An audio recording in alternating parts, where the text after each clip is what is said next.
Welcome back. Watching Sports Tonight. We're broadcasting live from Channels TV Sports Center in Lagos, Nigeria. With a smile on my face, you can tell that I like the comments I'm seeing on our social media platforms, and I want you to keep them coming on Twitter channels, on Sports, Facebook channels, IFN Sports.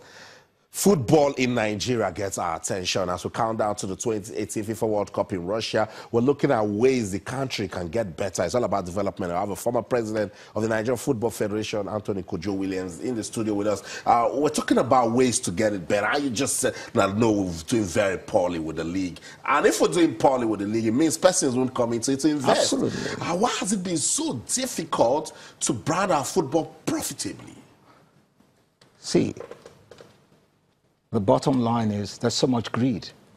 And the other thing is, see, if you're visionless, it's so sad that in this great country where we love football so much, and we follow foreign football, from our kids to the grown-ups, we are crazy about football. But the bottom line is, where you have teams playing in such horrible pitches, when they have poor allowances, they're not well looked after, things are not professionally done, how can you brand it? How can you brand our football? Where you have a team wake up 1 minute in a year, they change names, they come, you have those players playing in a particular team, under 6 months that player goes away, they tell you they're going on trials, no set standards. The environment is poor. You see them train, the balls they don't have proper balls, they don't have proper jerseys, they don't have nothing. No, how do you want to brand that sort of? How do you want to brand it? You can't brand it. People will never ever buy into it because it hasn't got the set standards. I'm sorry, but it's the truth. But how have we been able to get the sponsors that are with the NFF now? Come on, look, it's okay. It's what they want. They can sell that. Get whatever they want. It's what if you identify with mediocrity, fine, it's okay. So if you identify, it's all right, I have no problem with that. But the bottom line is, we need to go away. I know they're trying their best, but their best is not good enough. They've got to be very radical. I've seen a situation in our league here where a proprietor goes and slaps a player on the field and gets away with it, and the Football Federation and the league can't even call the man or ban him for years. Why? Because he's in politics and he's got billions? It's a joke. And you want that branded? How do you want to brand it? You can't brand such football. And that's why I wonder, who is going to buy into it? Any reasonable thinking person won't buy into it. Where did we lose it? Because back in the day, football had so it was fun. Yeah. Look, even secondary school football was fun. And you look, for example, how do you want to brand the game?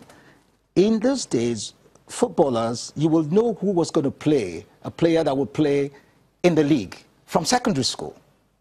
From secondary school. Because the signs are there. Yeah, the signs are there, and they move from there into the league. And you watch good football. But now you don't know where these players come from. They just come and go. But we have the talents. We do have the talents. Oh, come on. Oh, without any doubt, we have the talents. Without any doubt. We have the best brains. It's like in anything, we're the best. We have the best. But we have not created that enabling environment for these boys, for these youngsters. And then we fizzle away. Why do we excel over there? It's like in any other field. We go away from our, the youngsters go away from here and they excel. Because the enabling environment is not given to them. Our players are treated like, with levity. So a man just wants to make money, he sets up a team. He wants to run a campaign, he sets up a team, he wins the league. And how many teams, and in our league here, how many away teams go and play away matches, and win matches? We're beginning to record some away victories. Yeah, good, but you know how long it took? So it's still there.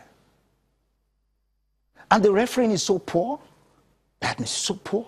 So they still need to put a lot in there to make it attractive for people to watch. You talked about enabling environment. Yeah. I hear that all the time when I speak to sports administrators, present and former. How do we create that environment? I've told you. I mentioned a few things and many other. setting up the right environment for the players, training schemes, proper salaries, you know, having the kits, equipment for them, you know, having insurance policies for them, you understand me? Having, you know, youth development programs that will feed the league sides. You know, you have a proper youth league program that will feed that league side. And then you see those players come from there, playing regularly and going into the senior side. It's doable. Progression. It's progression. It's as simple as that. Help me explain it. Why is there so much politics involved in football administration? Because you know what it is. You know, in Nigeria, we call politics, everything is politics. Even when we're stealing, we call it politics. When we're doing anything, you know, for ourselves, it's politics. So, you know, the definition of politics in Nigeria is totally different. But the bottom line is, that is a cash cow. That is where a conduit pipe for stealing. You understand me?